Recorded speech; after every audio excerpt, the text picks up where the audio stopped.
سورہ طلاق کی آیت نمبر 1 میں جب اللہ تعالیٰ فرماتے ہیں کہ اذا طلقتم النساء، کہ جب تم عورتوں کو طلاق دو، عربی زبان میں جب اذا کا لفظ آتا ہے تو اس کا مطلب ہوتا ہے کہ کسی سچویشن کا آ جانا، ممکن ہونا کہ ایسا ہو سکتا ہے۔ لہٰذا اس لفظ سے ہمیں یہ بات سمجھ آتی ہے کہ طلاق بھی انسان کی زندگی کا ایک حصہ ہے، لہٰذا اس کو غیر فطری نہیں کہا جا سکتا، اس کو ناممکن نہیں کہا جا سکتا۔ ہماری مذہب میں بہت ساری باتیں ایسی شامل ہو گئی ہیں کہ جو کہ مذہب نہیں کہتا لیکن وہ ہمارا کلچر کہتا ہے۔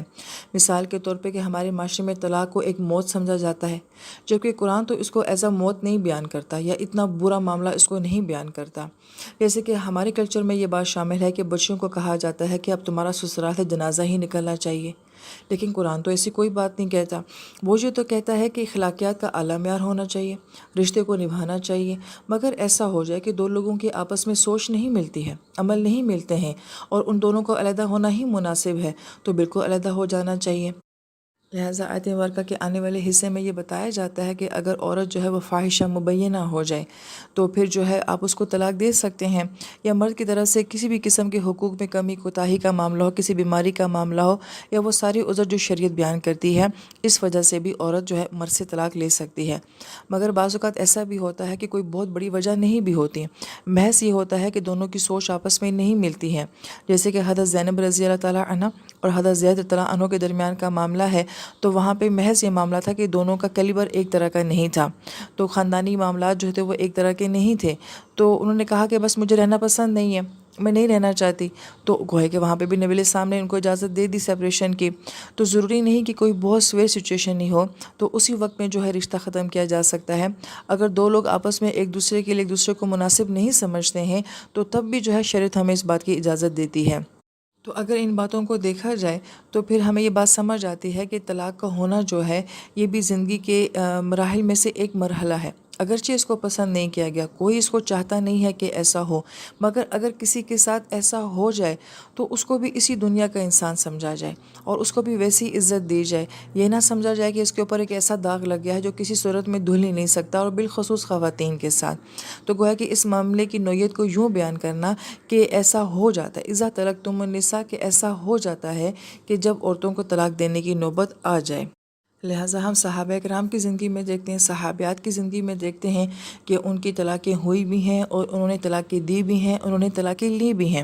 جبکہ اسپرچل لحاظ سے، روحانی لحاظ سے، اخلاقی لحاظ سے وہ اعلیٰ ترین ہستیاں ہیں، بلند ترین ہستیاں ہیں، مگر زندگی کے معاملات ایسے ہو جاتے ہیں جہاں انسان کو ایسا کرنا پڑ جاتا ہے۔ تو اگر آج کی دنیا کا کوئی انسان، چاہے وہ دینے والا ہو یا جس کو دی جا رہی ہو، تو پھر اس کو بدترین انسان سمجھنا یہ عقل سے بالاتر بات ہے اور قرآن اس کو بیان نہیں کرتا۔ ہاں، صرف استثناء اس بات کے اندر ہے کہ لینے والا اور دینے والا فاتقوا اللہ کے ضمن میں آتا ہے کہ نہیں آتا، کہ وہ تقویٰ کے معیار کے اوپر ہے یا نہیں ہے، ظلم تو نہیں ہو رہا، زیادتی تو نہیں ہو رہی، کسی کے ساتھ ناانصافی تو نہیں ہو رہی۔ اس کے علاوہ اگر کسی فطری معاملے کے اوپر دونوں کی سیپریشن ہو جاتی ہے تو اس کو ایک عام معاملہ سمجھا جائے۔ پھر آیت مبارکہ میں کہا جا رہا ہے کہ لا تخرجوہن من بیوتہن، کہ ان عورتوں کو مت نکالو ان کے گھروں سے۔ اگر آیت مبارکہ میں غور کریں تو بیوت کی جو اضافت ہے وہ ہنہ ضمیر یعنی کہ مونس کی طرف کی جا رہی ہے کہ یہ ان عورتوں کے گھر ہیں، یعنی کہ جس عورت کو طلاق دی جا رہی ہے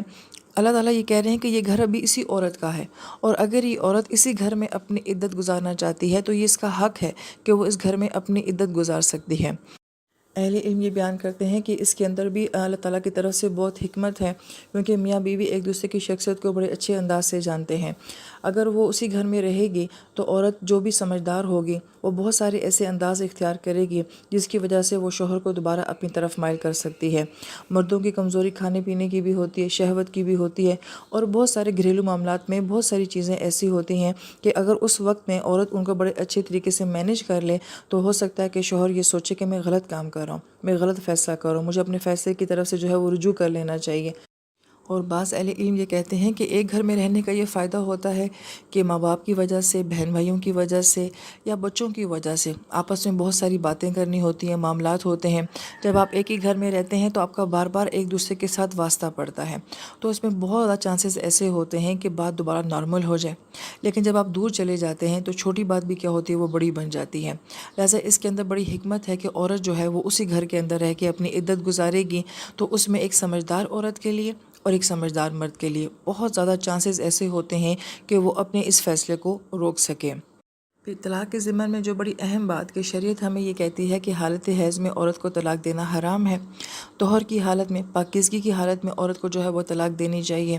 اور جب ہم سورہ بقرہ کو پڑھتے ہیں تو اس میں کہا جاتا ہے کہ جب عورت حالت حیض میں ہوتی ہے تو فَاعْتَزِلُوا النِّسَاءَ، اس وقت میں عورتوں سے الگ ہو جایا کرو، کیونکہ وہاں پہ کہا جا رہا ہے کہ یہ حیض جو ہوتے ہیں یہ اذن ہوتے ہیں۔ اذن کا ایک ترجمہ تو گندگی کے ساتھ کیا جاتا ہے کہ اس وقت میں عورت گندی ہوتی ہے تو اس سے علیحدہ رہا جائے، لیکن یہ اصل بات یہ ہے کہ اذن کا مطلب ہوتا ہے کہ تکلیف میں ہونا، پین میں ہونا، کہ اس وقت میں عورت جو ہے وہ تکلیف میں ہوتی ہے، جسمانی لحاظ سے، جذباتی لحاظ سے، تو وہ فٹ نہیں ہوتی ہے۔ لہٰذا یہ وہ وقت ہوتا ہے کہ قرآن ہمیں یہ کہتا ہے کہ اس وقت میں عورتوں سے تھوڑا سا الگ ہو جانا چاہیے۔ اب سائنس نے تو ہمیں آج یہ بات بتائی ہے کہ عورت کے اندر پیریڈز کے دور میں جو ہے بہت سارے ہارمونز چینجنگ ہوتی ہیں اور اس کے موڈ بدلتے ہیں، اس کے جسمانی لحاظ سے، جذباتی لحاظ سے بہت تبدیلیاں اس کے اندر ہو رہی ہوتی ہیں، تو اس وقت میں عورت پرفیکٹ نہیں ہوتی ہے۔ لہٰذا اس وقت میں نہ تو اس سے زیادہ جسمانی کام کروانا چاہیے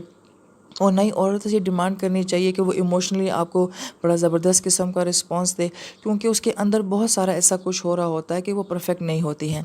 اور پھر سائنس جب یہ بات کہتی ہے کہ پیریڈز کے فوراً بعد کا زمانہ ایسا ہوتا ہے کہ فزیکلی لحاظ سے اور مینٹلی لحاظ سے ہر طرح سے عورت جو ہوتی ہے وہ بڑی اچھی حالت میں ہوتی ہے۔ یہ وقت ہوتا ہے جب آپ اپنی فیملی کو بڑھانا چاہیں تو اس وقت میں تعلقات ہونے چاہیے، اور ایون یہ کہ ایموشنل لحاظ سے، جذباتی لحاظ سے، محبت کے لحاظ سے بھی یہ وہ وقت ہوتا ہے کہ جب میاں بیوی کو آپس میں بہت قریب ہو جانا چاہیے۔ اب یہ تو سائنس ہمیں آج بتا رہی ہے، جبکہ یہ سارا فلسفہ جو ہے ہمیں لفظ اذن کے ذریعے اور فَاعْتَزِلُوا النِّسَاء کے ذریعے اور شریعت کے ان احکام کے ذریعے کہ اس وقت میں عورت کے ساتھ زیادہ چھیڑ چھاڑ نہیں کرنی چاہیے اور اس کے ساتھ یہ سارے معاملات نہیں کرنے چاہیے، کیونکہ وہ اپنے اندر ایک تکلیف کو برداشت کر رہی ہوتی ہیں۔ لہٰذا نہ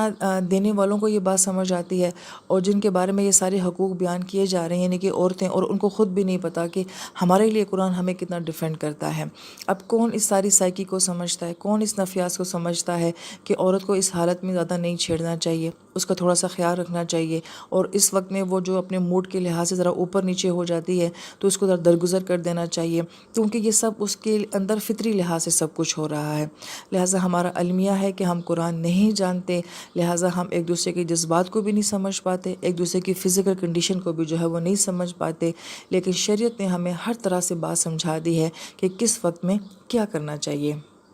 آیت مبارکہ میں آتے والا یخرجن الا ان یاتین بفاحشۃ مبینہ، اور ان عورتوں کو اس وقت تک گھر سے نہ نکالا جائے جب تک کہ وہ فاحشہ مبینہ نہ کر لیں۔ فاحشہ مبینہ کے 3 معنی بیان کیے گئے ہیں۔ ایک معنی اس کا یہ بیان کیا گیا ہے کہ عورتوں کا خود سے گھر سے نکل جانا، اور اس کو جو ہے عورتوں کی گستاخی یا بے ادبی کہا گیا ہے کہ عورتوں کو اپنا گھر چھوڑ کے نہیں جانا چاہیے۔ اگر وہ ایسا کریں تو پھر اس صورت میں جو ہے مرد عورت کو طلاق دے سکتا ہے۔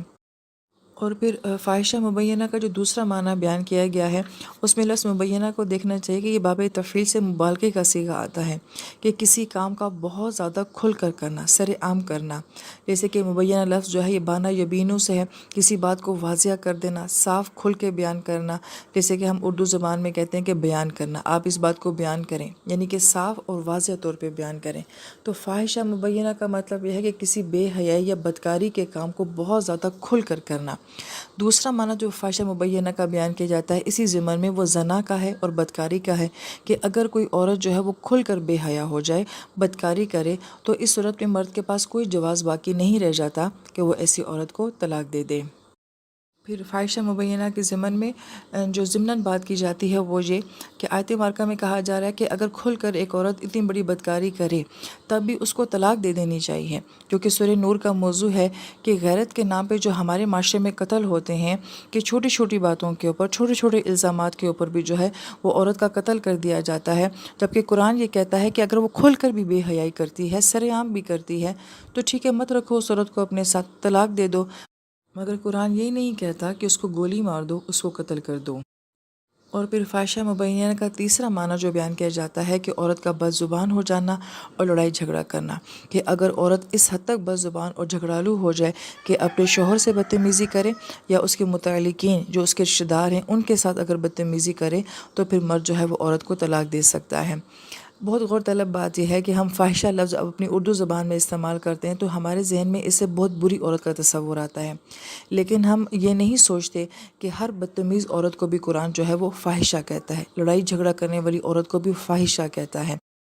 اور کوئی عورت بھی ایسی نہیں ہے جو اپنی ذات کے ساتھ فاحشہ لفظ کو لگانا پسند کرے گی، لیکن چونکہ ہم اس لفظ کی حقیقت کو نہیں جانتے ہیں کہ جب عورتیں اپنے شوہروں کے ساتھ بدتمیزی کر رہی ہوتی ہیں، اونچی آواز میں بات کر رہی ہوتی ہیں یا اپنے سسرال کے ساتھ لڑ جھگڑ رہی ہوتی ہیں، تو گویا کہ وہ قرآن کی نظر میں فاحشہ ہو جاتی ہیں۔